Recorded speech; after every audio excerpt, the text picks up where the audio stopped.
Hi guys, I'm Tyler and you're watching the TJS Bass channel. Today I'm giving you my first impressions of the Yamaha BB735a. So this is my first impressions video. It's not quite how I intended it to be. I really wanted it to be day one, the very first time I got it out of a gig bag, my opinions and what I thought about it. But I'm going to try and give you those as well as a little bit of gigging. So over the weekend I played Buckle and Boots Festival in Manchester with two bands and also a function gig down in Devon. So it's had a lot of time out gigging already and I can give you some real world feedback and impressions of it now. So this video is going to show you a little bit. I've got it plugged in, I've got it mic'd up to my Barefaced cab.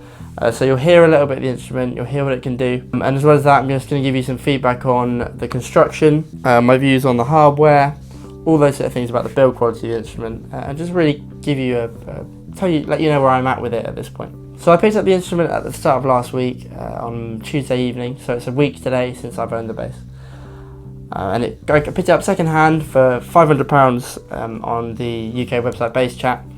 So that's the lowest price instrument I've owned in a really, really long time, to be honest. And I'm absolutely blown away. Really impressed with it. The moment I took it out of the gig bag, I thought, okay, this is quite a special instrument. At that price, it's ridiculous. I played the P35 a month ago when I was out in Nashville at Corner Music, and that was a great sounding bass, really punchy. But I don't know if it's every bass is different, every piece of wood is different. But for me, this 735 actually sounds a little bigger and a little more defined than the P35 did. Bearing in mind that wasn't through my own rig and it was in a store, so the levels and things, it's not going to be the same. But this thing is really killer. I've been after a PJ5 for a long time. I play a ton of country music and a PJ5 is the Nashville sound at the minute. So I'll run you through it. In terms of the hardware and the construction, it feels really good. The places let down are the tuners. The tuners for me don't feel as good as they would on a, they're not hip shot tuners, they're nothing fancy. They're really solid, they do their job, but I do find with this instrument I do have to tune more than I would with the expensive other basses that I have.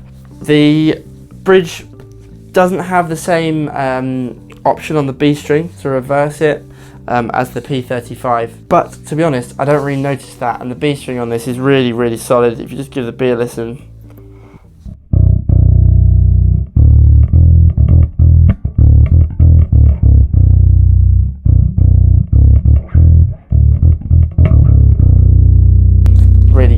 really solid, really does the job. So as I say, the bridge isn't the same one as on the P35, but it's a great bridge. It looks really cool.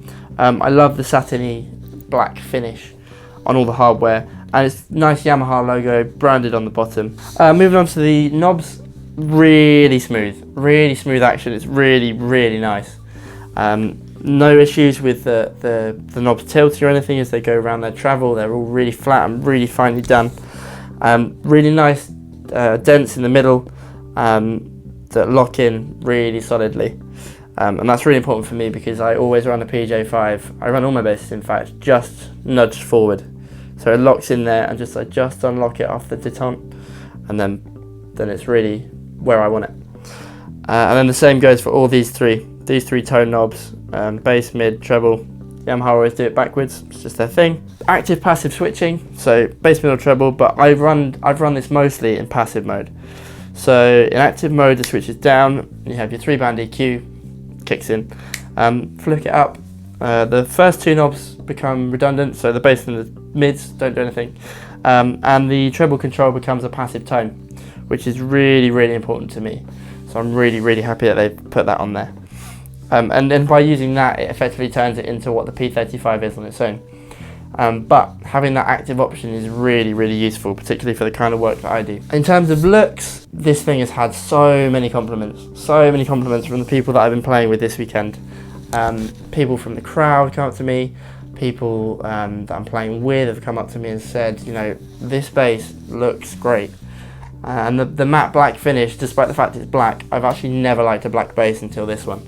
But the matte black really draws the attention in, and loads of people have commented on the fact that it's matte rather than a shiny black.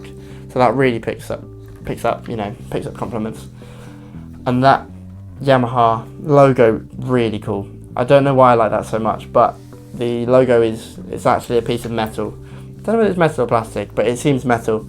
So it's actually a 3D logo that you can feel and touch. And I'm a massive Yamaha fan, so that's kind of a little bit of a tribute to their brand, and I really like it. The neck features a 6-bolt neck, but taken from the Billy Sheehan Attitudes 3 range. They've chosen to diagonally bolt the bottom 2 bolts, which means that instead of the neck just sitting flat on, neck flat on a body, these bolts pull the neck into the joint and really help with the resonance. I can't say that's 100% what it is, but it is a very, very resonant bass.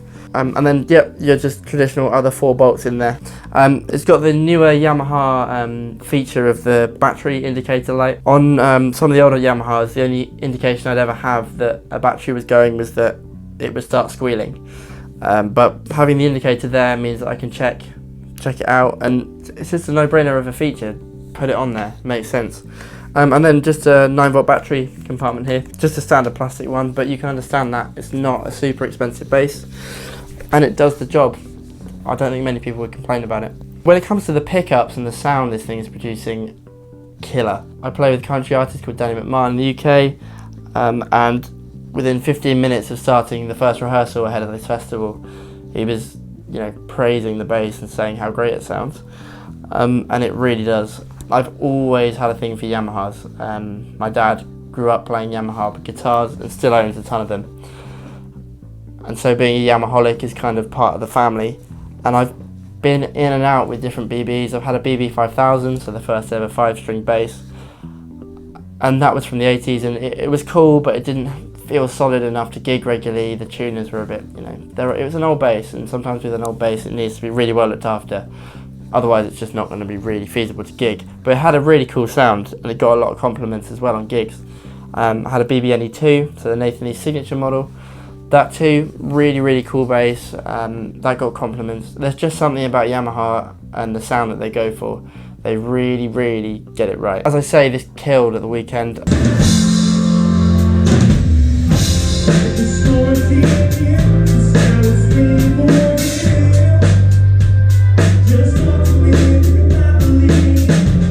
As you can hear, really big, really supportive. It's running through an Ampeg SVT rig, and an SVT, and Yamaha now own Ampeg, and I kind of feel like this bass was really voiced to work well with the Ampeg stuff. It just sounded really good. They really got it right with this one. So I'm just going to run you through a few little things, just a quick demo. I will do a full tone demo of this bass. So if you want to see that, please hit the subscribe button, hit the bell, and as soon as that full video comes out, you'll see it all. And I'll do my usual. I'll run through the pickup configurations, I'll run through the different active EQ options, and I'll run through active and passive. You'll get all of that stuff that you usually get from my videos. So check it out. When that comes out, hit that bell and you'll know when. But for now, we're just going to show you the passive tone and stuff like that, a little bit of a difference between the P and the J, and then just a few bits on the active EQ. So let's give it a go. Just run you through a few little grooves.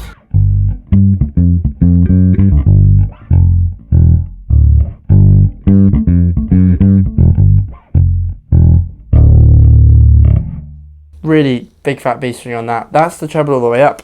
I'll just roll it back in passive, and this is my usual setting with the pickup just towards the P.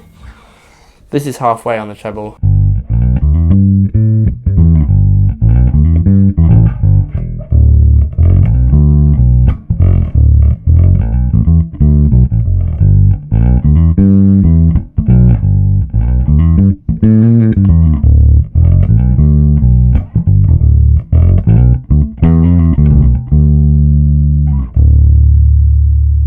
Get plenty of that B string action in for you guys, because I know that people in the comments will say you didn't touch the B string. If not, I know that they did that on the official release video for the 735A, so I thought I'd give you some B string and let you know what that sounds like. And then treble all the way off, go for that kind of Motown-y groove.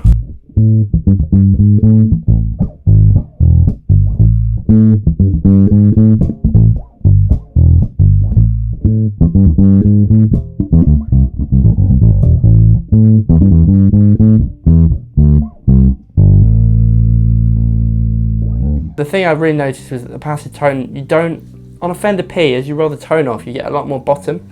But with this, you have a real nice amount of bottom as well as treble edge and cut with it rolled all the way up. And when you roll it off, you're really just kind of taking the treble off and not so much adding too much bottom, which means that I'm always happy, because it means if I roll it all the way up, I don't feel, with a P bass sometimes I roll it up and I lose that bottom, and so, you know, kind of sucks a bit. But with this, I've got the bottom and the treble, or I can just have the bottom and really fit into a vintage groove. Really, really cool. Really good choice, Yamaha. So that was both pickups, just nudged towards the front on the P. The P bass on its own, just tone on full.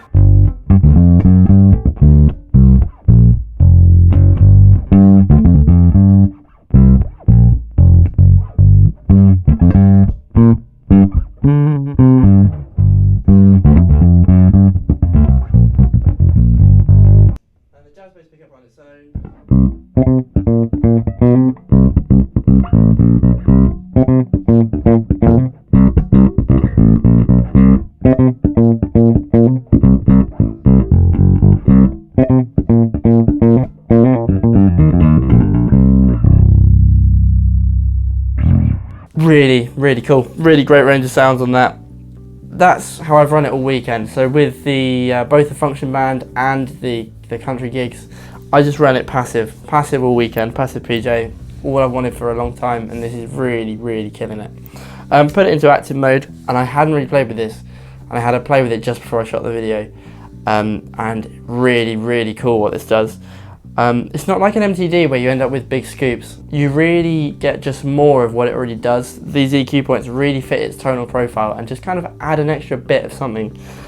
The bass boost on it is really quite addictive.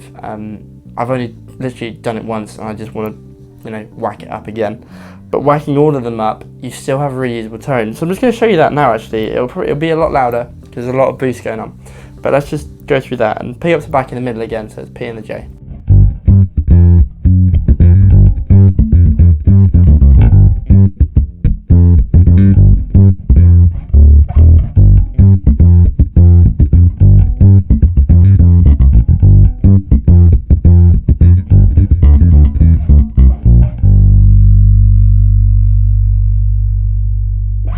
Really fat. I was really taking it carefully there, not to just make everything clip, but there's a lot of booty, a lot of punch, so much punch. Really nice, and it doesn't ever feel over EQ'd. That's with them all maxed, and I still didn't feel like that was a completely unusable tone. Just go all the way through. So the bass boost,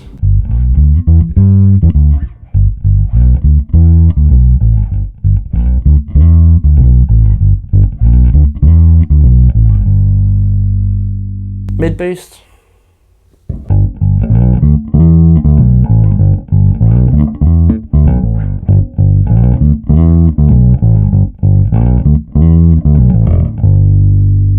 mid cut,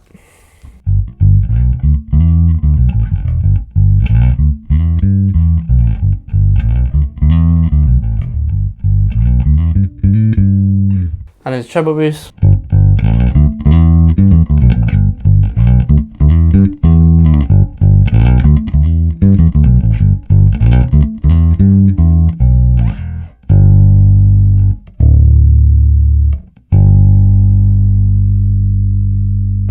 So that's just my quick overview of the BB735a.